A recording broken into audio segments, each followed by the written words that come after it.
नमस्कार साथियों, स्वागत है आप सभी का हमारे चैनल पर। इस समय हम लोग मौजूद हैं करार खेड़ा में। करार खेड़ा एक ऐसा नाम जो 1993 में पहली बार चर्चा में आया। पिछोर विधानसभा एरिया जो मध्य प्रदेश की एक हाई प्रोफाइल विधानसभा रही है, उसी विधानसभा क्षेत्र का एक गांव है ये करेरा, जहां जन्मे केपी सिंह कक्काजू यहां से लगातार 6 बार से विधायक चुने जाया करते हैं और अभी भी वर्तमान समय में भी वो यहाँ से विधायक हैं। तो आज हम लोग उन्हीं की गड़ी पर यहाँ बैठ कर के अवलोकन कर रहे हैं, उनकी गड़ी को देख रहे हैं।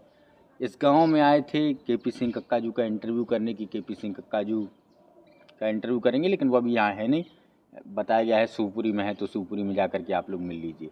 तो हम लोग शिवपुरी भी जाएंगे, केपी सिंह कक्काजू से मिलेंगे, लेकिन उसके पहले आप लोगों को एक बात बता दें। ये शानदार आप लोग देख रहे होंगे, पुराने समय का इतिहास है, पुराने समय का माहौल है।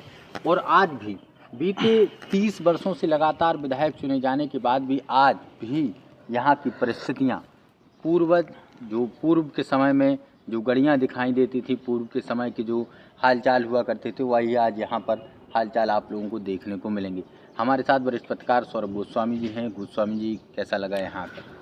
रामलखन जी, जब हम और आप पिछोर में थे या पिछोर की चर्चा करते थे, जब हम पिछोर कभी नहीं आए, तो कक्काजू मतलब पिछोर मतलब कक्काजू हम लोग समझते थे। जब पिछोर आए, सुना कि जैसे और जगह के नेता लोग होते हैं, 10-20 गाड़ियों का काफिला, बड़ा दिखावा, ये सब होता है। जब यहाँ तो पता चला कि केपी सिंह जो व्यक्ति हैं वो अकेले बैठे हैं, एक उनका सिक्योरिटी इंचार्ज खड़ा है और करीबन 2-3 हज़ार लोगों ने घेरे हैं और वो अकेले सुन रहे हैं सबकी, मतलब लोगों की बातें सुन रहे हैं और फिर वो अपनी बात रख रहे हैं। लोगों से पूछा तो पता चला कि यहीं से तकरीबन 15-16 किलोमीटर दूर गांव है जहां केपी सिंह रहते हैं। पिछोर में उनका कोई घर नहीं है, जो सरकारी गेस्ट हाउस है वही, मतलब वहीं पर वो बैठा होती हैं। तो लगा कि जो 6 बार से विधायक हैं, जिनको लोग सम्मान की बात करें, कुछ और तरीके की बातें करते हैं, हर तरीके के लोग होते हैं, जोड़ते हैं। तो यहाँ जब वहाँ से चले हम और आप, तो हमारे दिल के अंदर बहुत सारी इस प्रकार की उमड़ाइयाँ उठ रही थी, तो दिमाग में बहुत सारी चीज़ें चल रही थी कि शायद कैसी गड़ी होगी, कैसा महल होगा, बड़े बड़े घर होंगे, ये तमाम चीज़ें चल रही थी। क्योंकि 30 साल से कोई विधायक है और फिर विधायक होते तो अपने पावर होते हैं, जनता भी कुछ इस तरीके से समझती है। लेकिन जब यहाँ आए तो अपन पूरी तरीके से शॉक्ड रह गए कि अरे साधारण परिवार जैसे दिखने वाले हैं, जैसे केपी सिंह कक्काजू की बॉडी लैंग्वेज लगती है, ये सब महसूस हुआ है। एक और मैं आप लोगों को बात बता दूं, हम लोगों के यहाँ आने से पहले जब लोगों से चर्चा हुई तो तमाम तरीके से चर्चा हुई कि वो बहुत बड़े व्यापारी हैं, बहुत बड़े कारोबारी हैं। लेकिन अभी तक हालांकि हम लोग ये नहीं जानते कि उनके कारोबार क्या चलते हैं, उनका व्यापार क्या है। लेकिन एक बात हम लोग आप लोगों को बता दें, पिछोर में कई बार हम लोग कवर कर चुके हैं पूरे चुनाव को। इस बार जो आने वाला चुनाव है उसको हम लोग लगातार कवर कर रहे हैं। तो ना तो पिछोर में केपी सिंह कक्काजू का कोई अपना मकान है, और यहाँ आने पर ही पता चलता है कि वो यहाँ पर लगातार हर रात को रुकते हैं और यहीं से पूरी राजनीति को चलाते हैं। जैसा सौरभ भैया ने भी हाल में बताया कि वो अकेले बैठा करते हैं। ये उनकी एक अलग क्वालिटी है, अन्य क्षेत्रों के विधायकों से एक अलग उनका मैसेज जाता है। 500 लोग खड़े हैं उनके बीच में, वो अकेले बैठते हैं और उन 500 लोगों के बीच जनता जो होती है वो डायरेक्टली बात कर लेती है, और ये सबसे अच्छा मैसेज जनता के भीतर जाता है। तो और एक चीज़ और हमने एक महसूस की, जो विधायक हैं एक सिस्टम है। चूँकि 30 साल हो गई हैं, तो नो डाउट जिन लोगों ने यहाँ पर, चूँकि तमाम प्रकार की राजनीति है, बाहरी लोगों का भी बहुत ज़्यादा इंटरफेयर है, तो जिन लोगों पर कार्रवाइयाँ हुई, जिन लोगों को गलत कामों से रोका गया, वो आज बड़ी मात्रा में एकजुट हो गए हैं। ये चीज़ महसूस हुई है। और जब किसी को रोका जाता है तो वो दुश्मन जैसा हो जाता है। तो आज जो केपी सिंह के खिलाफ में माहौल बना थोड़ा सा, वो कहीं ना कहीं कक्काजू जो एक सिस्टम चला रहे हैं कि उस व्यवस्था को ना वो क्रॉस करेंगे ना कोई क्रॉस करेगा, वो भी उस मर्यादा में हैं। कानूनी सिस्टम जिस प्रकार से चलता है और जिस प्रकार से व्यवस्थाएं चलती हैं, उसको चलाने में केपी सिंह कक्काजू का एक बहुत बड़ा योगदान है। एक ट्रस्ट पैदा किया है लोगों के बीच में।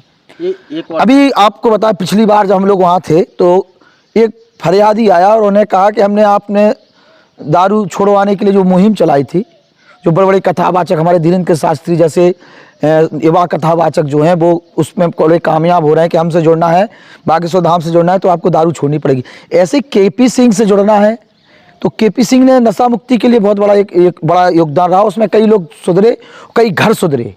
तो फरियादी आके उन्होंने कहा कक्का जी आपने कहा था तो हम तो छोड़ दी, लेकिन जो 2-4 लोगों से हम लोग बड़े परेशान है जो दारू पी के परेशान कर रहे हैं। तो जो दारू पियते उन्हें छोड़ दी और जो दारू पी रहे वो परेशान कर रहे, उनकी शिकायत करवे आए लोग आए। तो थोड़ा एक ऐसा है कि लोग कन के अंदर भरोसा पैदा करवे केपी सिंह कामयाब रहे, इसी कारण से वे 6 बार से विधायक बने हैं। यहाँ पर लगातार मैं आप लोगों को बता दूं 1993 का समय आता है, पहली बार केपी सिंह विधायक चुने जाते हैं और उसके बाद 98, 2003, 2008, 2013, 18 लगातार 6 बार वो यहाँ से विधायक चुने जाते हैं और जनता का प्रेम उनके ऊपर लगातार। और दूसरी चीज़ मैं आप लोगों को बता दूं यहाँ पर 5-7 हज़ार के आसपास क्षत्रिय समाज का वोट बैंक है और लोधी समाज करीब 55-60 हज़ार के आसपास यहाँ पर लोधी समाज का वोट है। और लगभग अभी मैं 15-20 साल के आसपास के चुनाव को देखूं तो हमेशा लगभग लोधी कैंडिडेट ही उनके सामने रहा है, लेकिन इसके बावजूद भी जनता पर लगातार अपना प्रभाव बना करके उन्होंने रखा और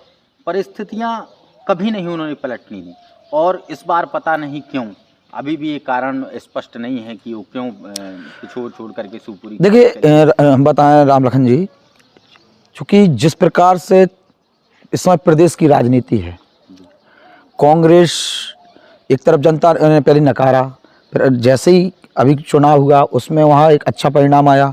मध्य प्रदेश में एक माहौल बन रहा है, जो बड़े लीडर्स पहले बाहर थे, जैसे दिग्विजय सिंह 10 साल से राजनीति में संन्यास में थे, कमलनाथ अभी एंट्री ली, जब वो चुनाव में बड़ा उनके साथ खेल हो गया तो उन्हें लगा कि यार ऐसा भी होता है।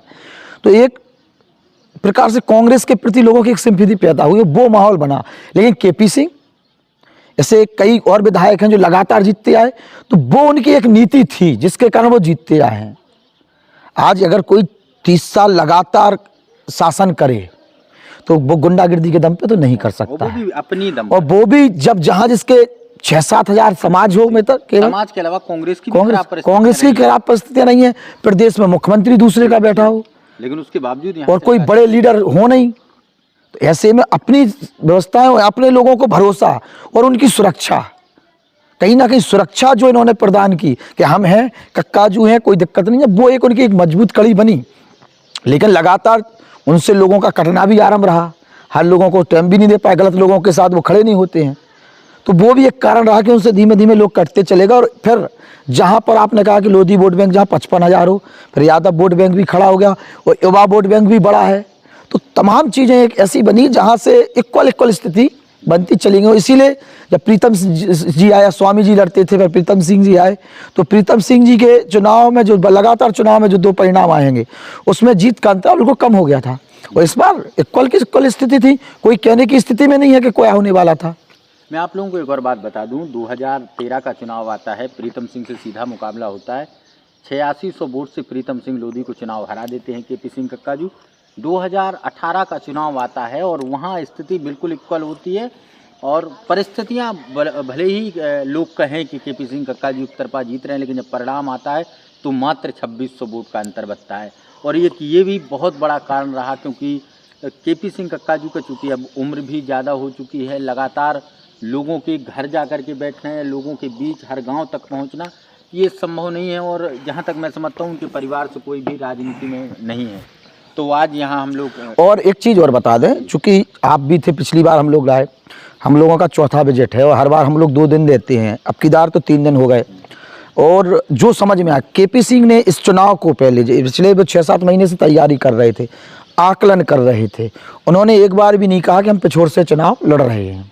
चूँकि उनके समर्थक, उनके कार्यकर्ता और प्रीतम सिंह लोधी का एक कद जो अभी का हाईलाइट हुआ है, उसका तमाम लोग देख रहे थे कि फाइट होगी। दोनों 2 हाईलाइटेड चेहरे हैं और दोनों के अपने कार्यकर्ता हैं। कक्काजू का कार्यकर्ता जो है वो डिसिप्लिन में है, प्रीतम सिंह लोधी के कार्यकर्ता कभी उग्र हो जाते, लेकिन कहीं ना कहीं एक उत्साह है दोनों के बीच में। अब जैसे हमने पिछला इंटरव्यू किया था तो कक्काजू उसके पहले जितनी भी समाजों की चौपाल वो लगा रहे थे, बैठक कर रहे थे, उसमें वो यही कह रहे थे, भैया अगर आप साथ दो तो हम लड़े हैं, वरना हम हार वे किला नहीं लड़े हैं। 6 बार के विधायक होकर हार वे को चेहरा देखने नहीं जा रहे, और फिर उम्र भी हो गई, और उसमें केपी सिंह कक्काजू लगा, और हमारी उम्र भी हो गई और थक भी गए। भाई उम्र हो गई, थक गए, अब अगर आप लोग स्थितियां बने तो करो, फिर उनने आकलन किया भी होगा, नो डाउट। इसी बीच कांग्रेस तो छोड़िए, बीजेपी ने जो किया है, सीधा केंद्रीय नेतृत्व चुनाव मध्य प्रदेश का संभाल लिया। आज बीडी शर्मा, मुख्यमंत्री शिवराज सिंह चौहान या उनके संगठन मंत्री हितानंद और भी जो शीर्ष नेतृत्व है, जो कमेटी है जो चला रही है उनके प्रभारी तमाम ये डिसाइड नहीं कर सकते कि टिकट किसको मिल रही है भारतीय जनता पार्टी में। ऐसे ही कांग्रेस में भी स्थितियां कुछ ऐसी हैं कि दिल्ली भी टच कर रही, कमलनाथ और दिग्विजय सिंह को भी अपने पावर हैं। कांग्रेस के जब बीजेपी ज्यादा टिकट को लेकर मंथन कर रही है और जब प्रधानमंत्री गृह मंत्री लगातार आ रहे हो तो आप समझिए कि प्रदेश का नेतृत्व वैसे शांत हो जाता है। ऐसी स्थिति में जो केंद्रीय मिनिस्टर उतारे हैं जो अपने चार्टर विमानों से घूम रहे हैं, अपने आप में एक पावरफुल आदमी है, और बीजेपी ने अपना एक संदेश देने का प्रयास किया कि हम चुनाव में पूरी दमखम से आने वालों, प्रधानमंत्री की रैलियां रख रही हैं, बड़े कद हैं, बड़े लीडर हैं। इस समय कांग्रेस पास लीडरों की कमी है, चेहरों की कमी है, लेकिन उसी के अगर बीजेपी में जाए तो बीजेपी के पास धन बल और कैडर और सत्ता सब कुछ है।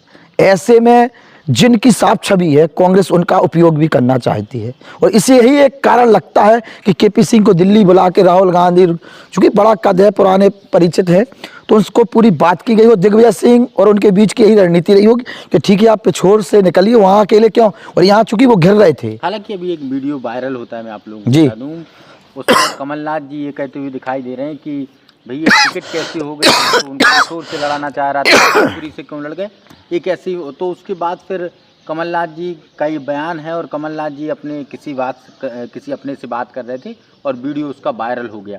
तो ये भी एक तय था कि कमलनाथ जी की जानकारी से बाहर बात थी कि यहाँ उनका टिकट हो रहा है। एक्चुअली ये चर्चा जो है वो दिग्विजय सिंह और कहीं ना कहीं केपी सिंह की वजह से था, क्योंकि जो चंबल का एरिया है या बुंदेलखंड का जो एरिया है, यहाँ दिग्विजय सिंह अपनी होल्ड रखते हैं और उन्हीं के हिसाब किताब से यहाँ पर टिक्कें भी हुई हैं। अब ऐसे में दिग्विजय सिंह और केपी सिंह ने कहीं ना कहीं इस चीज़ को डिसाइड किया होगा कि शिवपुरी से वो तैयारी करें, और पांचों विधानसभा जहाँ ज्योतिराज सिंधिया के परिवार का अपना एक होल्ड है, वहाँ वो अपनी उपस्थिति दर्ज कराएं। उसमें एक चीज़ तो फंसती दिखाई दे रही है सौरभ जी, वॉकआउट सीधा कर गए हैं, सीधा वॉकआउट कर गए हैं शिवपुरी। अब उनके पास कैंडिडेट हैं भी, तो मुझे नहीं लगता अभी तक जो जनता देखिए फाइट दे पाए। जैसे ही केपी सिंह कक्काजू का नाम आया कि कांग्रेस ने उन्हें शिवपुरी से टिकट दी, कहीं ना कहीं पिछोर की जनता में, हम और आप में भी एक हताशा सी उत्पन्न हुई। शैलन सिंह जी का जब नाम आया, शैलन सिंह जी खुद वो ये कह रहे हैं कि जहाँ कक्काजू कहेंगे वो हम करेंगे। अगर आज उनका नाम भी बदला तो शैलन सिंह जी को कोई उसमें नाराजगी नहीं है, कुछ नहीं है, क्योंकि वो कक्काजू को अपना राजा मानते हैं। उन्होंने कहा कि जो वोट से जीत के आ रहा है वो हमारा राजा, हमारे विधायक सब कुछ अच्छा कर रहे थे, इसलिए कभी हम लोगों ने दूसरा चेहरा सामने करने का प्रयास नहीं किया।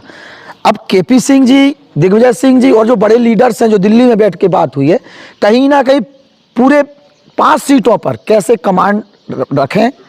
और अब वो एक कल्पना करिए, पिछोर एक तहसील है जहाँ एसडीएम लेवल के अधिकारी बैठते हैं, अब वो पहुँचे हैं जिला में तो वहाँ एसपी है, डीएम है, उन लोगों पर बात होगी, और 5 विधानसभाओं को कवर भी करेंगे और अपने अनुभव के साथ लोगों को और भी मदद भी कर पाएंगे। तो तमाम चीज़ें। कल मैं सौरभ जी के एग्जिट पोल को देख रहा था, इंडिया टीवी ने कल एग्जिट पोल किया और उन्होंने डाला जब, तो उसमें 114 सीट के समथिंग भारतीय जनता पार्टी, 110 के समथिंग कांग्रेस पार्टी, लेकिन परिस्थितियां आज से 10 दिन पहले तक बिल्कुल उलट थी, 125 पर कांग्रेस पार्टी जा रही है। देखिए कहीं ना कहीं कांग्रेस ने जो टिकटों को लेकर जो रायता फैलाया है, डिसीजन जल्दी नहीं ले पाए, इसके कारण थोड़ा सा माहौल चेंज हुआ है।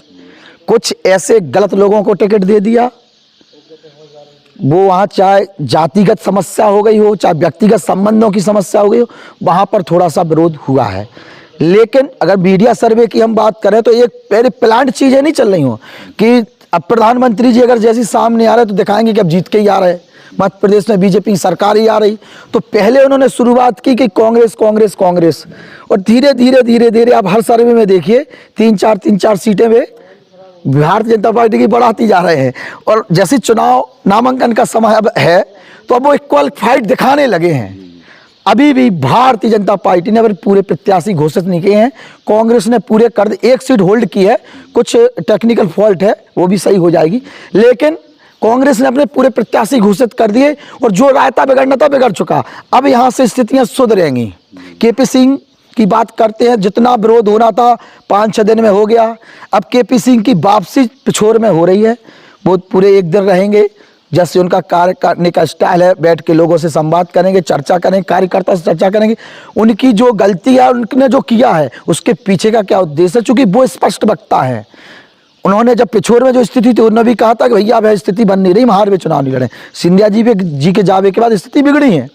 तो वो जब बोल रहे थे, तो आज भी वो जब कैमरे पर होंगे, हम और आपके बीच में होंगे, तो हमें आशा करते हैं, चूंकि उन जैसे नेता झूठ बोलना नहीं जानते हैं, तो हो सकता है कि वो स्पष्ट बता दें कि किन कारणों से वो चुनावी मैदान में आए हैं। और अभी जो चर्चा चल रही कि सिंधिया परिवार का कोई ना कोई व्यक्ति शिवपुरी से चुनावी मैदान में आने वाला है, तो यहाँ से बड़ा चुनाव शिवपुरी का होने वाला। हाँ, मीडिया को थोड़ी दिक्कत होगी कि हम और आप शिवपुरी ना जाके पिछोर से ही काम कर लेते थे, अब शिवपुरी आपको 70-80 किलोमीटर और परेशान होना पड़ेगा।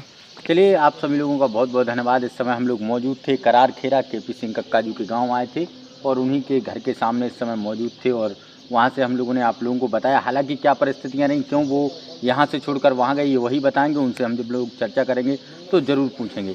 तब तक आप सभी लोगों से निवेदन, हमारे चैनल को सब्सक्राइब कर लें, बेल आइकन बटन दबा दें। बहुत बहुत धन्यवाद आप सभी।